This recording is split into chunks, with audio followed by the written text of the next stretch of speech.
What's going on, reefers? Blaine here. In today's video, as you can see, we are standing here right next to the fish wall, and today we're going to be talking about a group of fish that we utilize in all of our systems here at Top Shelf Aquatics. One thing I wanted to mention before we get into the meat and potatoes is the fact that I think we take for granted the sheer amount of amazing species that we're able to group together and put into our reef tanks. Now today, what we're focusing on is wrasses. Here at Top Shelf Aquatics, we like to use utilitarian fish in all of our systems. No fish gets a free ride here at TSA. So today, we're gonna be talking about some of our favorites, some of them that we think would be great in your reef tanks at home, and just overall, why we feel wrasses should be in every reef system at home. Let's dive in.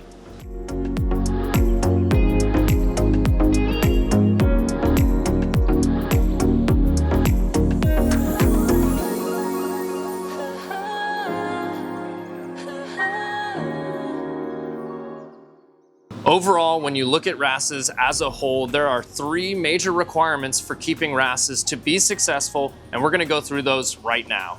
The first on the list is that they should be kept in appropriate tanks with appropriate tank mates in their new homes. That means no real aggressive fish. Most wrasses are going to thrive much better when in peaceful tank environments. Of course, there are some exceptions where they do well in fish-only tanks, and/or some of these wrasses can become aggressors. We're going to talk about feeding these wrasses in a little bit, but it's going to be important to note that they need several feedings throughout the course of the day. Last but not least, one of the most important tips we're going to give you in today's video is that they should be in a completely covered tank. All wrasses are jumpers, and there is no ifs, ands, or buts about it. All wrasses can and will jump at some point in your reef tank. I know there are situations where people are keeping wrasses in topless tanks, but we here at TSA highly recommend keeping a lid on your tank that fits nice and snug around all areas. Last bit too, if the fish can fit its head through the hole in the lid, they can make the jump through. Do your due diligence when you're either making a lid or mapping out your custom lid so there are minimal spaces where escape routes can occur. Before we talk any more about these fish, any more about anything that has to do with this video, I'm gonna stop real quick. It is time for you to hit that subscribe button because as of right now, 70%, that's right, 70% of you guys that are currently watching the videos have yet to subscribe. So 30% of you, good job, way to go. You did what you needed to do, but the 70% of you that haven't, all you gotta do is click the button down below. It's free, and you guys don't miss out on any of the amazing content that we have coming out of the Top Shelf Aquatics channel. Whether it be the livestock content we're putting out, the product content, or your guys' favorite, the tank tour series. So, like I said before, hit that subscribe button. Let's get back to talking all about wrasses. Now, when we get into the topic of feeding these fish, it's important to remind ourselves with wrasses, they enjoy several feedings throughout the course of the day. Of course, a lot of fish are like this, where they're gonna enjoy several feedings throughout the day, but it's important to remember too, with wrasses, they have a shorter digestive tract, so some meatier foods and several feedings of these meaty foods is gonna be really helpful for the quality of health and life for these fish to maintain good lifestyles in your reef tanks at home. Another thing to remember too is wrasses are constantly hunting in their surroundings. So this is one main reason why we at TSA love these fish for not only utility, but also having something in your reef tank that's moving around throughout the course of the day. They do an amazing job for hunting pests in your tanks, constantly scouring the rockwork and looking for things to snack on. Of course, with that in mind, you need to remember that your microfauna can be at risk of being eaten, like your copepods, amphipods, and other things. So in turn, if you have something like a mandarin, scooter blenny, things like that, it's going to be a little bit more difficult to maintain the health of those fish while your wrasses are going around being quick and stealing up all of that food. So constantly re-upping that copepod population is going to be extremely helpful for your entire reef tank. And be sure to check out the entire Reef Genetics line of copepods, amphipods that we have available on our website. Another reason why increased feedings are helpful outside of limiting aggression is that it can help their hunger, putting it at bay from them wanting to go after your cleanup crew. Making sure these fish are well fed is a big benefit to keep these fish away from your snails and crabs long term. Another note for some genera, they will sleep and seek out sand to find shelter in.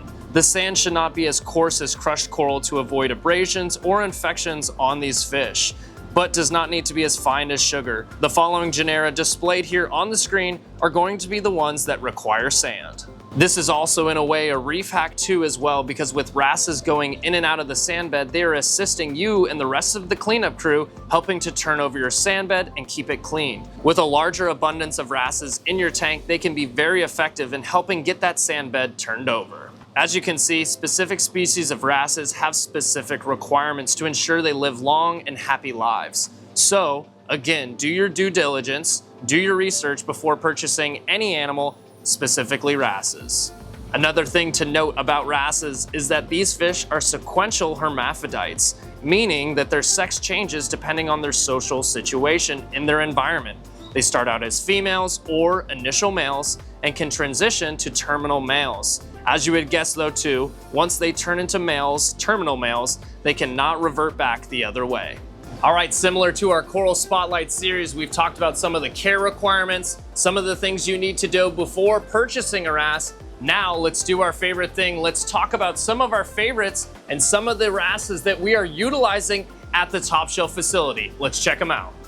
One of the most commonly used wrasses for pest control in the aquarium hobby is the Melanaris wrasse, a multicolored utilitarian fish. As for tank size for these wrasses, they're going to do well in tanks 50 gallons or more, and they can reach up to lengths of 4.5 inches or more.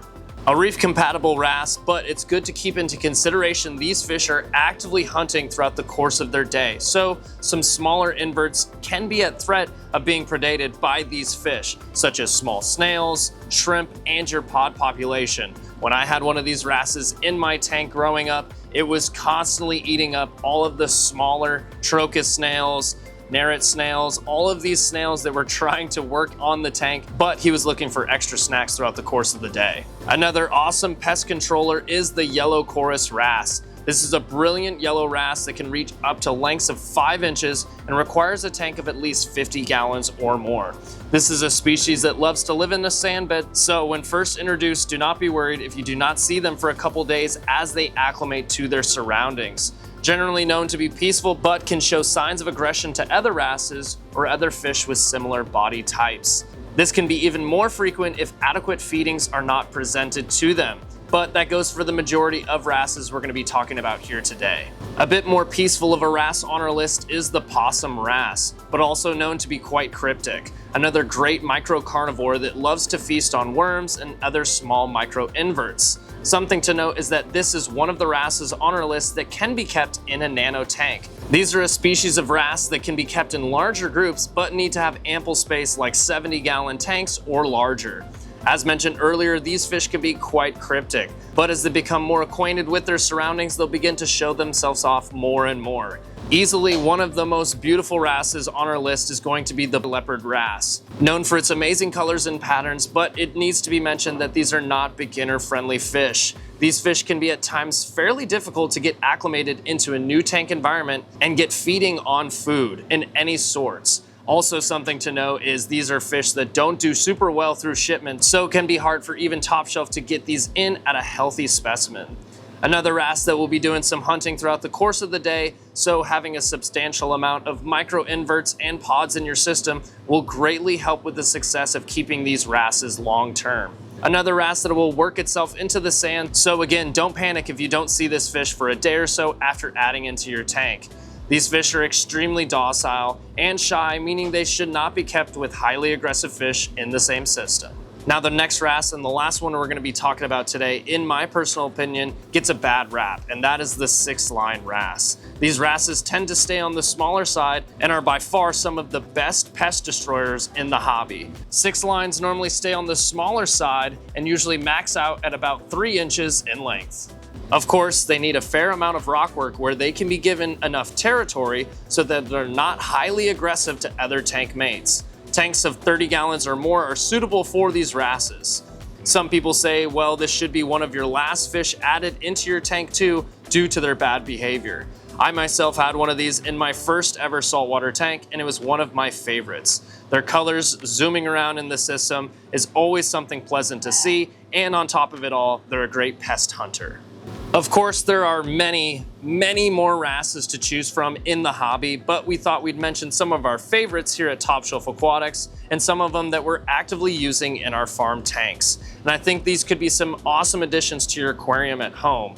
Now, I want to hear down in the comments below, out of all the wrasses readily available in the hobby, what is one of your favorite and one you wish you could add into your collection? Let me know. Getting the chance to hang out with you guys and talk about livestock is easily some of my favorite videos that I get to put out here on the channel. Now today we talked all about wrasses, but I want to hear down in the comments below, again, what might be some of the other groups of fish that you guys want to see me talking about in some future videos. Now again, do the research, do everything possible to give these wrasses that you want to add into your tank the best possible home. We think they're a great addition to any reef family. So be sure to head over to the website now and check out our wide selection of fish we currently have available. Another thing too, we are dropping every single week WYSIWYG fish that you guys are gonna wanna see and not miss out on.